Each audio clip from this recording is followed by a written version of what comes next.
Bonjour à tous, je suis Virginie Noël, voyante médium énergéticienne. Et ce matin, je dialoguais avec mes guides là-haut et je faisais le point de toutes les connaissances qu'ils m'avaient enseignées, tout ce que j'avais compris. Et j'avoue que je suis beaucoup inspirée par la dernière vidéo de Trista de Nassim Haramein, qui en fait est un scientifique mais qui rejoint totalement la médiumnité, tout ce que je pense, et qui parlait des atomes comme champ d'information. Moi, je pourrais penser que c'est le vide, le champ d'information, mais pourquoi pas? Et je pensais comment un médium trouve-t-il ces informations? J'ai eu l'expérience de remonter grâce aux pierres que je tenais dans ma main, dans la mémoire ancestrale des pierres. C'est-à-dire qu'une pierre peut vous révéler ce que vous êtes, des informations sur vous-même, mais remonter aussi jusqu'à l'apparition de l'être humain sur Terre, en tout cas jusqu'à sa propre création à elle. Donc elle ne remontera pas jusqu'au Big Bang. Et donc on peut supposer que les pierres ont une mémoire ou savent stocker la mémoire à un certain endroit. Est-ce que c'est dans leur atome? Est-ce que c'est dans le vide? On retrouve cette mémoire dans des lieux, par exemple une maison qui est hantée, les médiums qui y vont, ils vont parler de la mémoire des murs, que ce qui s'est passé dans cette maison-là est inscrit dans la mémoire des murs. Et c'est vrai que les lieux gardent en mémoire les souvenirs des lieux, mais ce qui est étrange, c'est que en tant que médium, quand je vais sur un lieu, j'ai accès effectivement à la mémoire des lieux, mais il m'est arrivé en touchant des pierres à des endroits où je n'étais jamais allée avant, que la pierre me montre des souvenirs de mes vies antérieures à moi. Alors j'ai compris que la pierre avait stocké dans sa mémoire ma propre mémoire. C'est là où c'est étrange qu'un lieu mémorise ses souvenirs, ce qui s'est passé sur lui, ok, mais qu'il puisse révéler à la personne qui vient ses souvenirs à elle, ça c'est vraiment étrange. Comme si la pierre avait accès à des informations effectivement sur moi-même, qui ont été d'ailleurs confirmées après par d'autres médiums et par moi, je le savais aussi. Et ça m'est arrivé aussi, même en me connectant directement à la Terre Gaïa, qu'elle me parle de mes vies antérieures, par exemple, d'avoir des visions, des flashs, alors de la mémoire du lieu, de ce qui s'est passé, même d'un point de vue archéologique à cet endroit-là, mais aussi moi, en tant qu'humain, en tant que terrienne, mes vies antérieures, ce qui s'était passé sur Terre. Donc là, oui, on peut penser qu'il y a un champ d'information comme Nassim Haramein et que les médiums ont l'habitude en fait de puiser dans ce champ d'information, mais ne l'ont jamais pensé de manière scientifique. Ils pensent juste que c'est leur ressenti. Quand on a accès aux annales akashiques, on va chercher des informations dans l'éther, effectivement, ce que j'appelle la bibliothèque universelle ou la connaissance universelle, qui est effectivement un champ d'information qui entoure la Terre et qui est en dehors de l'atmosphère terrestre et qui est quand même propre à la Terre. On ne retrouve pas vraiment ce champ d'information partout dans l'univers. Donc je rejoins vraiment Nassim Haramein dans le sens où nos cellules, nos atomes, mais aussi dans la nature, tous les atomes peuvent stocker des mémoires et je pense même que c'est le vide qui stocke des mémoires, peut-être des particules ou des ondes qu'on n'a pas encore découvertes. Ça arrive aussi que les arbres, donc c'est aussi des atomes, hein, mais c'est plus biologique cette fois-ci, que les arbres aussi, on peut avoir accès aux annales akashiques. C'est-à-dire que quand je me connecte avec un arbre, il a beaucoup de connaissances sur moi. Il peut même me dire mon avenir. Et donc effectivement, ça pose le problème où sont stockées ces connaissances, donc à l'intérieur des cellules.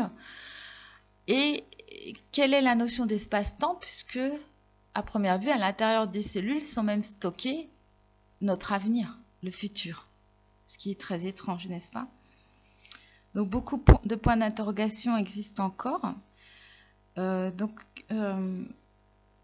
Moi je parlerai en général d'un champ électromagnétique pour désigner le vide, qui pour moi le vide n'est pas vide, il est empli d'ondes, d'énergie, d'électromagnétisme et pourquoi pas de gravité. Je ne sais pas si on sait où la gravité se fixe, les énergies, mais pour moi le vide est plein, est rempli, pourquoi pas d'informations.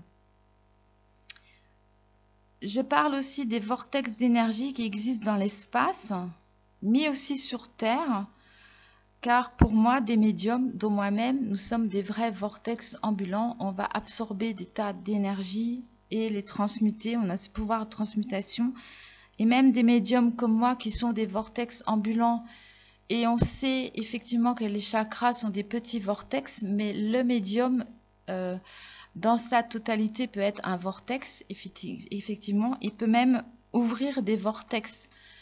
Il peut même ouvrir des portes interdimensionnelles. Donc ce matin, je me demandais quelle est la différence entre un vortex pour moi et une porte interdimensionnelle de mon point de vue. Une porte de l'espace, une porte interdimensionnelle est créée par les extraterrestres. En fait, c'est artificiel, c'est comme une autoroute, comme une porte. Hein. C'est vraiment créé. Qu'un vortex, c'est quelque chose de naturel. On peut aussi parler de l'ordre qui régit tout ça. Quelle est cette volonté sous-jacente qui régisse finalement toute cette géométrie que l'on retrouve partout, ce champ d'information. Bon, on peut remarquer que tout cela est logique et que ça répond vraiment à une organisation, une logique, et où le hasard n'a pas vraiment sa place. Seulement là où ils m'ont dit dans le chaos, dans le désordre, où le hasard existe, il existe d'autres lois sous-jacentes que nous ne connaissons pas encore. En fait, que même le hasard, le désordre et le chaos, que ce soit dans l'univers ou le hasard sur Terre, même dans les jeux, ça obéit à d'autres règles, à d'autres lois sous-jacentes qui sont un peu cachées, que nous ne connaissons pas encore. Et je pensais que le désordre est quand même une forme d'ordre, en fait. Ils m'ont dit c'est un peu comme le yin et le yang, c'est pas vraiment l'opposé, parce que sinon ça serait trop facile. Mais ces zones chaotiques qu'il existe dans l'univers, des zones comme des disharmonies, dysfonctionnements chaotiques, sont là pour équilibrer l'ordre de l'univers. Comme le yin et le yang. Alors je pose la question, le vide est-il vide ou est-il habité par les autres dimensions? Parce que ce qui nous semble vide à nos yeux est rempli de l'invisible et des autres dimensions qui sont souvent juxtaposées à la nôtre, qui s'entremêlent, et je pense qu'elles trouvent leur place dans le vide. Ce qui, pour nous, l'espace qui nous semble vide, quand on regarde avec le troisième œil, il est rempli par les autres dimensions. Il y a d'autres choses dans d'autres dimensions. On peut dire aussi qu'il est traversé par des ondes et que pour moi, ça forme comme un champ électromagnétique. Donc ce qu'on appelle le champ d'information. Où est-il exactement? Pour moi, je ne sais pas si on va le chercher dans l'atome, à l'intérieur de l'atome, des électrons, des ions ou des particules de Park, je crois. Je ne sais plus bien du coup. Mais en tout cas, ou dans le vide. Est-ce que le vide, pour moi, est une illusion? Est-ce que le vide est-il vide ou empli d'informations? En tout cas, ce qui est sûr et certain, c'est que il va falloir réinventer les maths, parce que là, on arrive sur des chiffres bien trop élevés, et là-haut, les extraterrestres ont arrêté de compter avec les maths, et ils utilisent d'autres formes de calcul que des équations, des mathématiques, et donc on sera obligé de réinventer au moins des nouvelles formules, certainement, mais de réinventer les mathématiques pour pouvoir vraiment aborder des notions beaucoup plus grandes avec des chiffres beaucoup plus élevés. Et aussi, pour avancer, on doit changer les maths et découvrir d'autres ondes qui sont, ils m'ont dit, au nombre de 5 autres ondes qu'on ne connaît pas encore. Voilà ce que je voulais dire, que les médiums sont des vrais vortex, qu'ils ont accès effectivement à beaucoup d'informations. Et ce qui est vraiment intéressant de voir, c'est où vont-ils puiser ces informations-là? Où est-ce qu'ils vont les chercher? Les annales akashiques, c'est plutôt dans l'univers. Mais sur Terre, on peut très bien se connecter à la Terre Gaïa En magnétisme, on peut recevoir des informations, on peut recevoir des informations par les ondes, par exemple par le chakra coronal, par le troisième œil, donc des images, du son, qui sont des ondes, et à travers tout ce qui est vivant sur Terre, donc les pierres, et notamment on utilise les pierres en soins comme la lithothérapie. Voilà un complément d'information en réaction, je dirais, avec les vidéos de Nassem Haramein. J'ai pas écouté toute la vidéo, j'en suis qu'au début. Donc ça me fait vraiment réagir. À chaque fois que je l'entends parler, je pense que c'est une vidéo vraiment très très importante, celle de Trista avec l'intelligence de l'univers, je crois que ça s'appelle, Nassim Haramein. Vraiment, il arrive à tout concilier et voire même, on commence à comprendre finalement comment les médiums agissent, comment ils procèdent et quelle est leur manière de faire quand on écoute ce scientifique-là. Je pense qu'il est proche du but, effectivement, mais pour moi, comme je vous le disais, le vide est une illusion et que l'art du vide se travaille, que effectivement, comme dit Nassem, l'éther, qu'on a oublié l'éther et qu'on est tous reliés par l'éther, par le vide, c'est ce qui nous relie tous. Donc je vous remercie de votre écoute et n'oubliez pas de me laisser des commentaires. Si vous aimez, surtout partager, parce que là on a besoin de faire partager toutes ces connaissances en ce moment.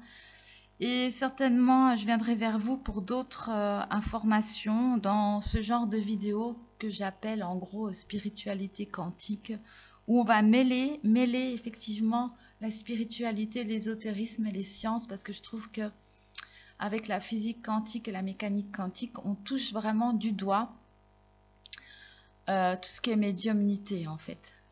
Notamment, je parlerai des apparitions des êtres de lumière, comme la Vierge Marie. On peut très bien le comprendre si on pense que ce sont des énergies, les êtres de lumière sont des énergies, donc de la grande lumière, et que parfois ils peuvent se matérialiser, c'est-à-dire devenir des particules, qu'en fait ce seraient des ondes intelligentes qui peuvent se matérialiser à volonté à partir du moment où on les regarde en devenant des particules, par exemple. C'est ce que je pense en ce moment.